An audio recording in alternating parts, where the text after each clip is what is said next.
Bom dia, pessoal. Esta é a nossa terceira e última aula sobre independências da América Latina, ou, no caso, conforme está lá na nossa programação, quando vocês receberem, por exemplo, a FOA, vai estar escrito América Latina no século XIX. Vocês já sabem que a América Latina vai envolver tudo o que está, né, ao sul do Rio Grande. Então, pegando o México, do México para baixo, alguns falam América Latina e Caribe, porque o Caribe reúne países que efetivamente não são latinos, né, que foram colonizados por ingleses e por holandeses. Mas, no geral, a gente se refere como América Latina, mas nós estamos falando, neste momento, da América do Sul. Na aula passada, falamos do Bolívar e da ação do Bolívar e da independência do vice-reino de Nova Granada, da Capitania-Geral da Venezuela, que são territórios, né, que vão estar diretamente ligados à figura do Bolívar, né, do Alto Peru, que solicitou, a junta governativa local solicitou a intervenção do Brasil, recém-independente ali, porque não queria caminhar junto com Bolívar, preferia ser ocupada pelo Brasil, mas Dom Pedro I não entra nessa história, ele tinha mais o que resolver até para manter o Brasil unificado. E falamos rapidamente do Paraguai e hoje a gente vai falar da Argentina, da Colômbia e do Haiti. Argentina e Colômbia entraram no programa dos colégios militares este ano, não é esse, é este, porque até o ano passado, né, nós tínhamos propostas mais genéricas e a gente acabava optando por falar de alguma independência particular. Então, ano passado, assim, falaremos do México hoje, que é muito importante. Ano passado falamos do Haiti e do México, que eram dois modelos de independência muito peculiares, né, e voltaremos a eles hoje. Nesta aula, nós vamos falar, aí, este ano, foram incluídas Argentina e Colômbia. Então, vamos lá, começando com a Colômbia. A independência da Argentina, né, o ponto de partida histórico, é o 25 de maio de 1810. E aí é o início daquilo que ficou conhecido como Revolução de Maio. A decisão pela independência da Argentina foi tomada no Cabildo. Semana passada, na aula passada, melhor dizendo, porque a última aula que eu gravei vai ao ar na mesma semana que esta. Na aula passada, eu comentei com vocês que o Cabildo é uma instância municipal. Então, os crioulos eles estavam excluídos de participar das instâncias maiores, por terem nascido na América, mas eles eram os poderes locais e a representação deles se fazia no Cabildo. Então, a independência da Argentina ela vai ser discutida em um Cabildo aberto. O que é isso? Quando você, além dos membros fixos, você podia convidar gente de fora. Este quadro mostra exatamente, é o quadro que mostra a independência da Argentina lá, o 25 de maio, a Declaração da Independência, porque a independência da Argentina é comemorada em 9 de julho de 1816. A partir de 1810 até 1820, você tem guerra de independência. Em 1820, os espanhóis eles desistem de continuar lutando militarmente pela região. Mas o reconhecimento da independência das Províncias Unidas do Rio da Prata, ou da República Argentina, ou da Confederação Argentina, seja lá o nome que esteja em uso naquele momento, e os três são válidos, só vai vir em 1859, quando a rainha da Espanha à época, que era Isabel II, reconhece que a Argentina é um país independente. Com a independência, não foi mantida a integridade do território. O Paraguai vai ter um processo de independência peculiar, falamos disso na aula passada. A banda oriental, que é o atual Uruguai, tinha sido ocupada pelos portugueses, então você vai ter uma guerra entre brasileiros, uruguaios que querem independência e argentinos que querem o território de volta. E o Uruguai acaba ficando independente, além de pequenos outros territórios, pedaços da Bolívia, pedaços do Chile, que vão se desprender nesse processo de independências dos países da América do Sul, ok? Como a gente falou da biografia do Bolívar, hoje a gente vai falar do San Martín.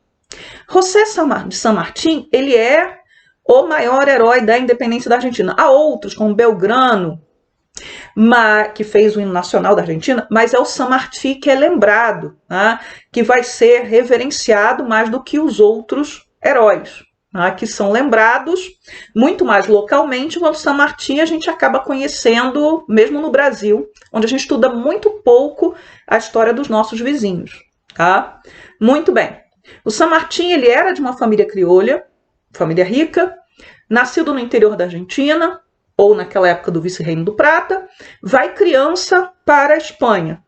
Lá ele se torna militar, luta contra as tropas napoleônicas, vai a coronel, e aí em 1811 ele desiste, sai do exército, vai encontrar pessoas na Europa que vão colocá-lo a par da luta de independência na América, e aí ele decide voltar e tomar aquilo como uma missão também, né? Mais uma missão na sua vida.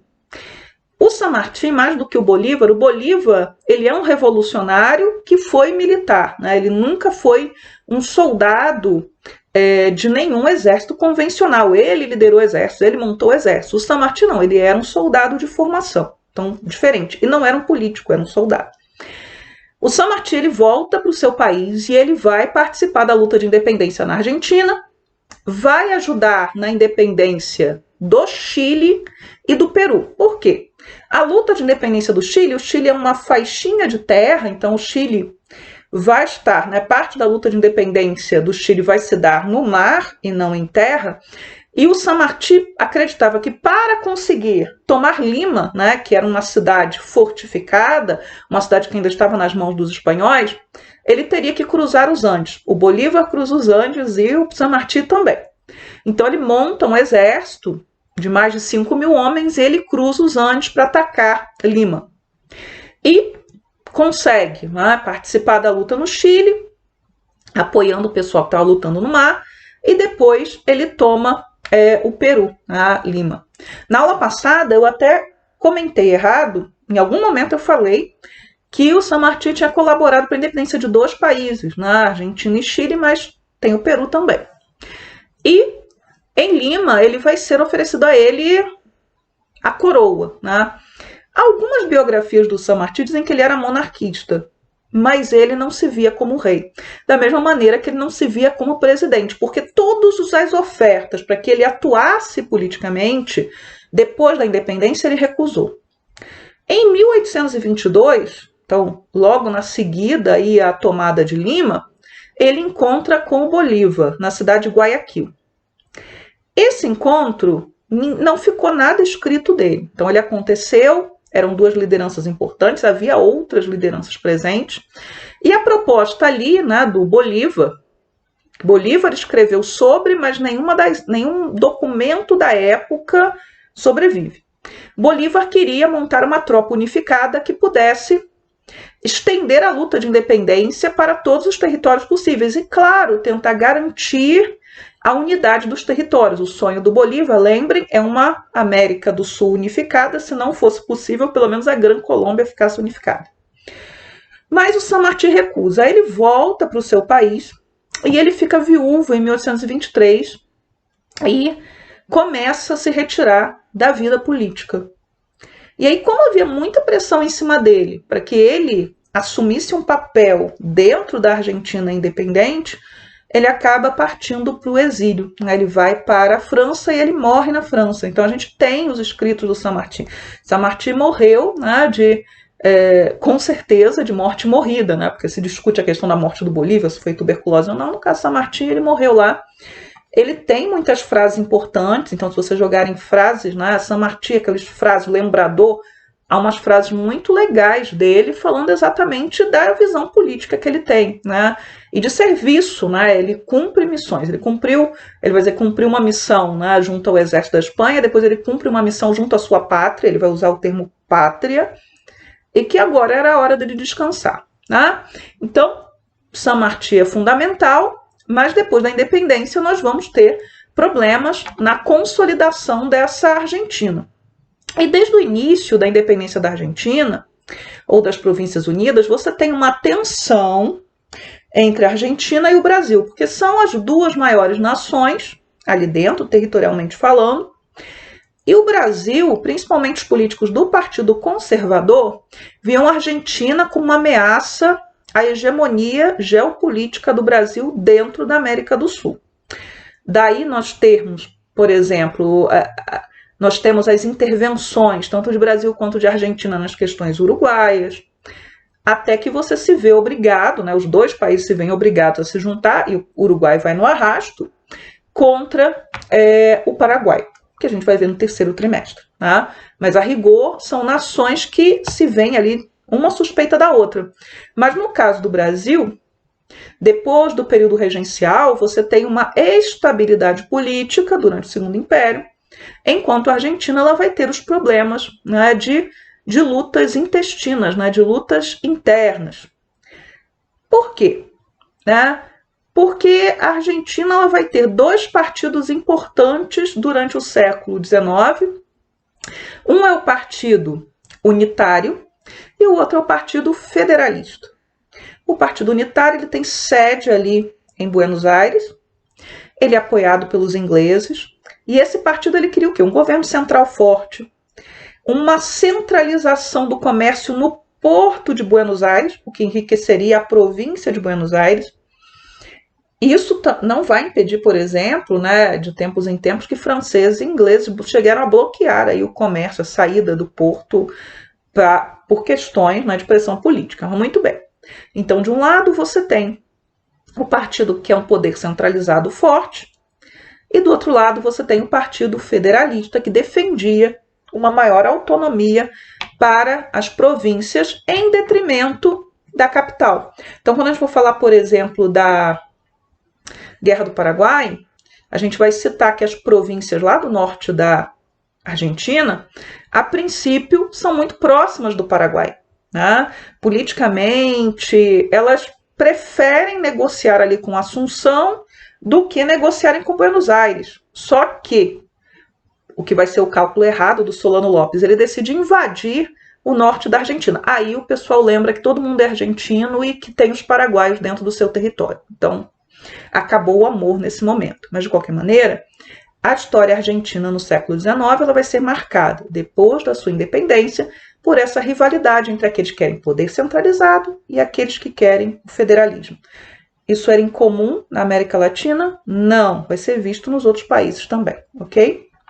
O caso da Colômbia, ou da Gran Colômbia, né, com a independência do Bolívar, promovida, né, liderada pelo Bolívar, nós vamos ter a formação de um grande território que vai reunir Colômbia, Equador e Venezuela, mais o Panamá e outros fragmentos do Peru, da Bolívia atual, do Brasil atual.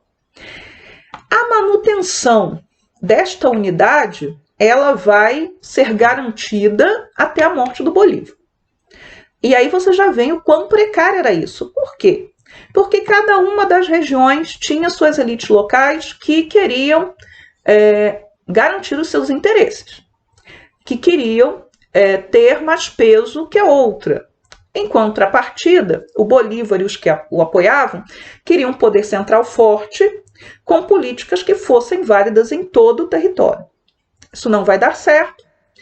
E aí, a partir de 1831, nós vamos ter a República Independente da Colômbia ou de Nova Granada, porque antes era o vice-reino de Nova Granada, que incluiu o Panamá, até 1903, quando os norte-americanos vão intervir e vão conseguir puxar, né, vão conseguir separar o Panamá da Colômbia.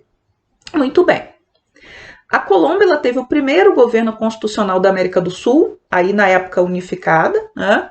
E tem dois dos partidos mais antigos em funcionamento no continente, o Partido Liberal e o Partido Conservador. Então, liberal, você pensa liberal, você vai pensar no século XIX, principalmente quem quer o quê? Uma maior autonomia para as províncias. Quando você pensa em conservador, você pensa em centralização política. Quando você pensa em liberal, você pensa, e aí depende do lugar, em uma defesa do fim da escravidão. A Colômbia só vai abolir a escravidão em 1851, isso depois de quase guerra civil, por causa disso. Por que demora tanto para abolir a escravidão na Colômbia? Porque você tem plantation. Em outras regiões onde a plantation não era hegemônica, a abolição da escravidão veio mais rápido. Tá? Enfim, A abolição ela é feita com a indenização dos donos de escravos, então eles vão ser indenizados. Havia gente no Partido Liberal que não queria, mas é o que vai ser feito. Temos um outro fator de conflito entre conservadores e liberais, que era a questão da influência da igreja. Os liberais eles estão inspirados no ideal iluminista e eles querem acabar com aquilo que eles consideravam privilégios, não somente da igreja católica, mas também dos militares. E aí eles vão ser obstruídos pelos conservadores e nós vamos ter conflito. E o último ponto, né, de conflito dentro da Colômbia no século XIX é a questão dos indígenas, dos povos nativos, né? Se eles serão tributados ou não, e serão, e a questão das terras comunais. A questão de terras que pertencem às comunidades, vocês já viram quando a gente falou de Estados Unidos, que nos Estados Unidos você tentou acabar com as terras comunais das tribos. Aí eu falei, vocês viram no Camille Caune, que eu falei sobre isso. Eu sei que na aula da BNCC não foi falado, tá? Mas nós falamos sobre isso. E depois, quando a gente for falar de México, talvez voltemos ao assunto, mas não no século XIX, no século XX, final do século XIX, século XX, você vai tentar acabar com as terras comunais. Então, a princípio é isso. Né? Caso da Argentina, caso da Colômbia. A Colômbia se desprende da Gran Colômbia do Bolívar, do sonho do Bolívar. E agora vamos para o México, né, que também está na nossa programação. O México tem um processo de independência diferente dos demais. Por quê? Porque houve pelo menos um momento em que a independência do México ela foi liderada não pelas elites criolhas, mas pela massa de camponeses, com lideranças que eram lideranças populares. Lembra daquela piramidezinha, né? Chapetones em cima, criolhos a seguir e mestiços? Então, os primeiros a liderarem o movimento de independência no México eram mestiços e eram padres. Há uma união muito forte entre esse processo de independência do México, esse início do processo de independência do México e a religião católica. No exercício que eu coloquei para vocês com textos de vários, né, de 3 dos líderes de independência, no que é da liderança do México, que eu acho que é o Hidalgo que está lá, agora eu não estou lembrada, né, não sei se é do Hidalgo ou do Morelos, né, que são os 2 primeiros líderes, os 2 são mestiços, os 2 são padres, mas deve ser o Hidalgo. Mas ele fala, né, que o México ele é um país católico. Então você tem essa identificação desde o início, né, entre a luta dos camponeses, que é uma luta por terra, que é uma luta contra impostos altos, com a fé católica, que seria a fé dos mexicanos. Né, e aí o estandarte de Nossa Senhora de Guadalupe. Nessa ilustração de um grande mural, porque os muralistas se destacaram no século XX pela pintura de murais, e vocês vão ver isso em educação em artes, se não esse ano, ano que vem, provavelmente, o Hidalgo no mural com o estandarte da Virgem de Guadalupe. E vocês talvez lembrem que um dos problemas na colonização do Texas é que havia exigência que o colono fosse católico e você vai ter protestantes que começam a ir para lá. Lembram disso? Né? Isso era uma desobediência à lei mexicana que tinha religião oficial, como todas as outras repúblicas. E o Império do Brasil terão também religião oficial no século XIX, ainda que em algumas delas não fosse obrigatório ser católico, como era o caso do Brasil. O Brasil, a partir da independência, você tem uma religião oficial, mas você não é obrigado a ser católico. Agora, você tem desvantagem se você não for católico. Bem, nós vamos ter um movimento aí no México, começando com o chamado Grito de Dolores, em 16 de setembro de 1810, em que o padre Miguel Hidalgo ele toca os sinos dessa igreja na Vila de Dolores, convocando a massa de camponeses. Esse exército de camponeses vai crescendo. No início você tem o apoio, né, de crioulos, mas com o passar do tempo, assim como aconteceu em algumas outras revoltas que eu descrevi lá atrás para vocês na primeira aula, os crioulos eles começam a ficar com medo de terem seus interesses prejudicados pela massa de camponeses. E aí, o Hidalgo ele é preso e vai ser fuzilado em 1811. Só que a luta ela vai continuar com o José María Morelos, que vai lutar entre 1810 e 1815, inclusive convocando um congresso e escrevendo a primeira Constituição do México em 1814. O Morelos, ele também, e aí, ó, outro pedaço daquele mesmo mural, ele vai liderar as massas camponesas, ele era muito mais iluminista que o Hidalgo, né? Ele estava inspirado pelos ideais iluministas, e ele acaba, né, tendo apoio de outros indivíduos. Então, citei aí o Inácio Lopes Raión, que era um crioulo, né, que vai liderar tropas junto com o Morelos, mas ele, por pertencer à elite crioula, ele não vai ser executado. O Hidalgo e o Morelos, eles eram mestiços. Eles eram padres e mestiços. O caso do México, ele também vai ser peculiar. Por quê? Porque a gente vai ter, né, o desenrolar da luta com muita resistência por parte dos realistas. No México, nós vamos ter, inclusive, a participação de um general, que é o Vicente Guerreiro, que tinha sangue negro. Então, ele vai ser o primeiro presidente negro a governar um país da América do Norte. E é bom ressaltar porque tem o Haiti aí, então ele não é o primeiro negro a governar, mas vai ser o primeiro negro a ser eleito. E é exatamente a eleição dele que vai pôr fim à escravidão no México, e ele vai participar intensamente dessa luta. Ele veio de baixo, ele era muito pobre e consegue ascender nesse exército revolucionário. Mas quem acaba assumindo o poder é o Agustín Iturbide, né, que é um caudilho, vocês já sabem o que é um caudilho, que vai conseguir costurar uma aliança de independência entre os vários grupos que estão lutando. E nessa aliança de independência vai ser criada uma monarquia. Então nós vamos ter monarquia no Brasil, monarquia no México e monarquia no Haiti. Tem gente que fala, só o Brasil teve monarquia. Não. México, Haiti e Brasil. Tá? A diferença é que a monarquia no Brasil, ela permaneceu estável por muito mais tempo que nesses outros países, ok? O Iturbide, ele vai assumir o poder em 1821 e vai ter que renunciar em 1823. Você tinha gente que apoiava a monarquia, mas você tinha uma massa que apoiava a república. Ele vai partir para o exílio e depois ele cisma de voltar e ele acaba sendo executado em 1824. Então ele vai embora e quando ele volta, ele é capturado. Agora, permaneceram sentimentos monárquicos no México.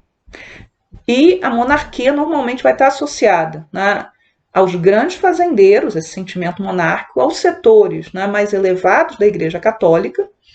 E esses grupos, eles vão a se aproveitar da Guerra de Secessão nos Estados Unidos. Aí você pergunta, mas o que os Estados Unidos têm a ver com essa história do México?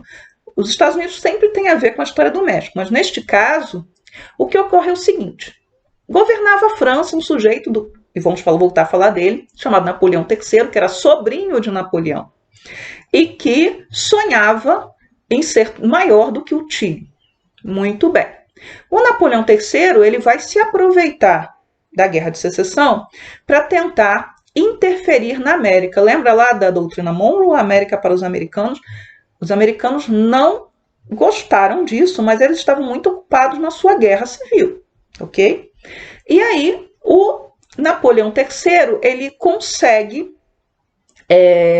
o apoio de outros países europeus, como Bélgica, o Império Austríaco, e no início até a Espanha, o Reino Unido, que tinham dívida externa do México que não estava sendo paga, que vão efetivamente apoiar, no primeiro momento, a invasão do México. Aí depois a Espanha e a Inglaterra veem que os planos do Napoleão III não seriam interessantes para eles e eles abandonam a empreitada. Mas o fato é que o presidente do México vai ser derrubado, que é o Benito Juárez. Tem um filme chamado Juárez, um filme americano contando aí o governo do Juárez, que era um sujeito liberal e que estava fazendo reformas que não agradavam esses grupos, né, que queriam a monarquia. E aí o México vai ter uma monarquia. Essa monarquia vai se estender de 1861, então, início da Guerra Civil Americana em 1860, até 1867.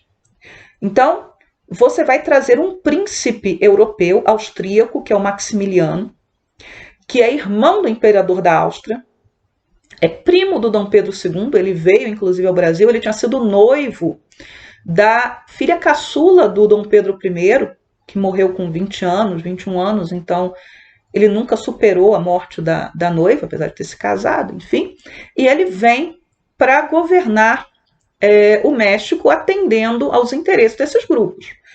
Setores elevados da Igreja Católica, do Exército, grandes fazendeiros que queriam uma monarquia ou, pelo menos, queriam reverter as reformas do Juárez, que tinha tirado privilégios da Igreja e do Exército. Bem, Maximiliano, ele governa com dificuldade, porque há resistência, até que termina a Guerra de Secessão. E aí os americanos eles vão aplicar a doutrina Monroe e vão colocar fim à monarquia no México. Mas mais do que isso, colocar fim aos sonhos do Napoleão III, que quando vê que a coisa está ficando complicada, ele abandona o Maximiliano, ele tira as tropas francesas do México e aí não há condição. O Maximiliano ele vai ser fuzilado e nesse momento a esposa dele, né, que era uma princesa belga, ela vai estar na Europa, ela estava na Europa tentando negociar apoios que não vieram. Então, a experiência monárquica no México vai ser bem rápida e trágica para aqueles que embarcaram nessa aventura, lembrando que foi estimulada pelo Napoleão III, ok?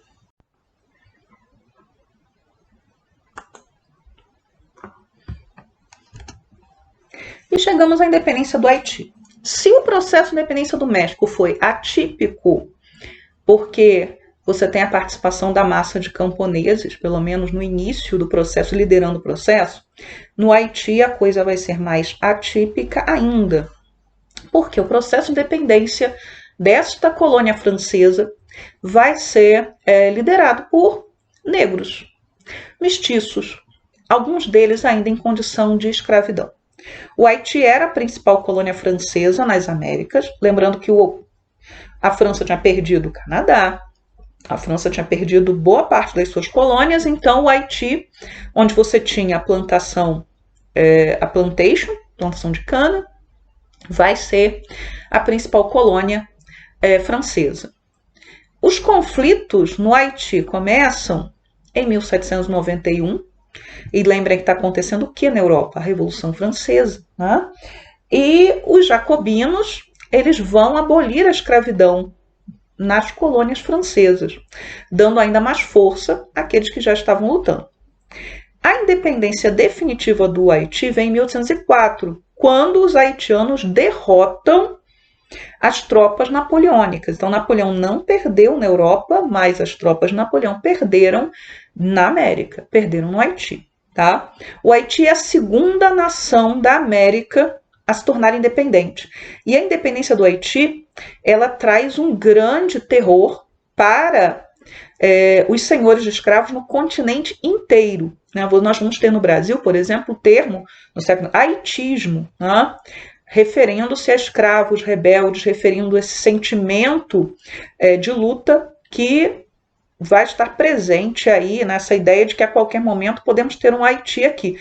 E claro, para evitar um Haiti, você vai ter leis cada vez mais duras reprimindo revoltas de escravos. Então, a vitória no Haiti vai significar o quê? Que o Haiti é um péssimo exemplo. Então, apesar do Haiti ter se tornado independente, por exemplo, os Estados Unidos não vão reconhecer a República do Haiti. Quando nós temos lá, lembra, o Congresso convocado por Bolívar para discutir a União, o Haiti era independente, o Haiti não é convocado, ele não é convidado, desculpem, né, esse é o termo correto, para participar. Por quê? Porque não é um interesse, principalmente dessas elites crioulas e das elites do Brasil também, reconhecerem uma república, que é uma república liderada por negros, quando, na cabeça de várias dessas elites, a função dos negros era a função de escravo. Você vai se reunir em pé de igualdade com um negro que é presidente ou até rei, porque a gente vai ver que o Haiti teve monarquia, acabei de falar. O Bolívar, ele esteve no Haiti, né? O Bolívar em si, ele advogava o fim da escravidão, mas ele não estava sozinho. E o fato de você defender o fim da escravidão não quer dizer, isso é muito importante, porque tem gente que confunde as coisas, que o sujeito que defende o fim da escravidão considera que negros e negras estão em pé de igualdade com ele.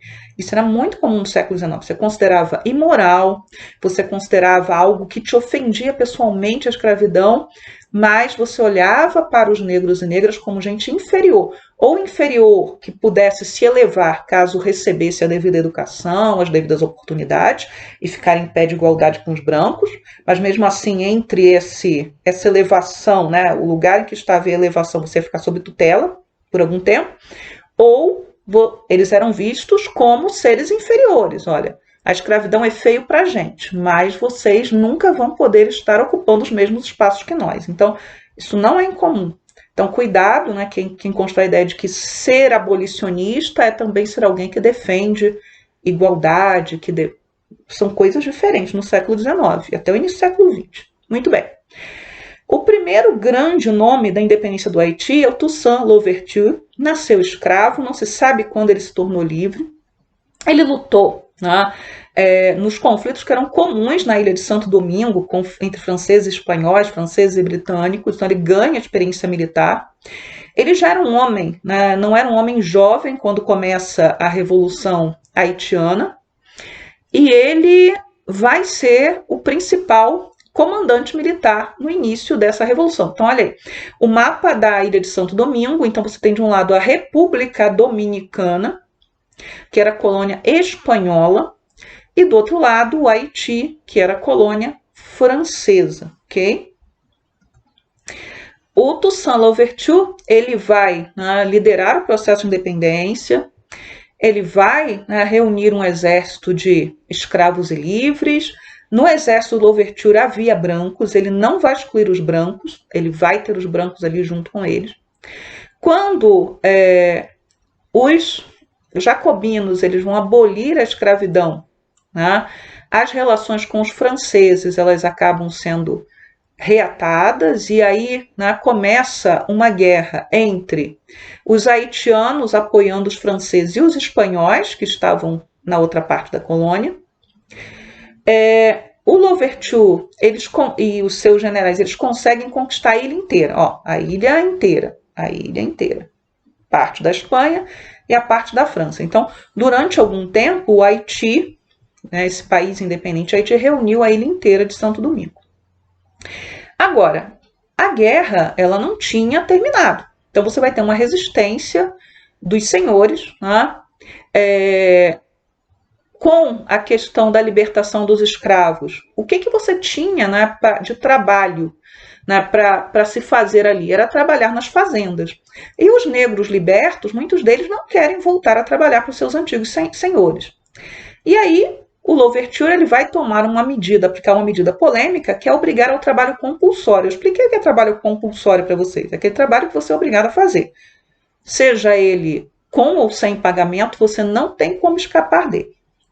Havia, né, discordância entre o Louverture e um dos seus generais, que depois vai assumir o lugar dele, que é o Dessalines, porque o Dessalines, ele era, diferentemente do Louverture, era um sujeito que não admitia fazer negócios, não admitia conversa nem com brancos, nem com mestiços. Então, ele era conhecido por não fazer prisioneiros. Porque, de novo, o fato de você ter garantido a independência do Haiti, né, ter feito a Revolução de 1791 a 1794, não quer dizer que a luta pela independência tivesse terminado. Quando Napoleão assume o poder, lá em 1799, ele vai decidir reverter a questão da libertação dos escravos e promover a recolonização do Haiti. O Louverture vai ser capturado, né, vai fazer uma armadilha para ele é capturado, e ele vai ser mandado para a França e vai ser colocado em condições de prisão muito terríveis, e simplesmente hoje se sabe, né, tem gente que estuda a morte dele, que deixaram ele morrer. Então ele estava doente, ele não vai receber nenhum apoio médico, nada, então vou deixá-lo morrer na prisão sem nenhum atendimento. O Napoleão manda tropas, mas o general, né, que o Napoleão mandou, ele era um sujeito extremamente violento. Ele vai, que era o general Rochambeau, ele vai praticar atos de violência, inclusive contra a população branca local, e isso vai fazer com que muita gente que não gostava do Dessalines, que não tinha fama de ser alguém gentil, acabam se juntando com ele, né? E aí os franceses são derrotados, e com a derrota francesa, o Dessalines ele baixa uma ordem que é uma ordem de expulsão de todos os franceses, na verdade, mais de todos os brancos do território do Haiti. É nesse momento, por exemplo, você vai ter uma grande migração desses haitianos para os Estados Unidos recém-independentes. O Dessalines, ele começa como presidente, né? Ele era o general que assume como presidente e depois ele decide ser rei. E é importante dizer que, né, que essa ideia, né, da monarquia, mesmo com a Revolução Francesa, o ideal de monarquia ele não foi destruído. Então, muitas vezes, o burguês, o ex-escravo, ou quer seja, ele via a ideia de monarquia como algo a ser alcançado. Até hoje, nos nossos dias, né, essa história de princesa, ou chamar as crianças de príncipe, de princesa, continua muito presente, né? Ainda que a gente tenha se afastado muito desse momento em que a maioria absoluta dos países eram monarquias. O Dessalines, ele vai manter o trabalho compulsório e vai estabelecer o seguinte: ou o sujeito era soldado ou o sujeito era camponês. No governo do Dessalines, você vai manter relações amigáveis, comerciais com os Estados Unidos, com a Inglaterra, e no final das contas o Dessalines acaba sendo eliminado por 2 dos seus generais. Então você vai ter uma situação de guerra civil a partir de 1816. E aí o Haiti ele vai ser dividido em 2, né? Então durante um tempo o Haiti você vai ter um Haiti monarquia e um Haiti república, até que de novo o território ele vai ser reunificado. Em 1825, então, o Haiti conseguiu a independência de fato em 1804, mas só em 1825 a França ela reconhece a independência do Haiti, mas reconhece em troca de quê? Reconhecem em troca do pagamento das dívidas, das supostas dívidas que o Haiti tinha com a metrópole. Quer dizer, aí você para e pensa, o Haiti, assim como todas as colônias, foi explorado durante muito tempo pelas metrópoles, né? Eles lucraram muito com a ocupação do território, sem que muito pouco tivesse ficado aqui. Mas ainda assim, algumas metrópoles vão exigir isso em troca. Para eu reconhecer sua independência, você tem que me compensar. E aí, né, o Boyer, que era o presidente da época, ele paga essa indenização e, bem, o Haiti ele vai ficar com uma dívida externa enorme, porque ele não tinha como repor, né, aquilo que foi perdido.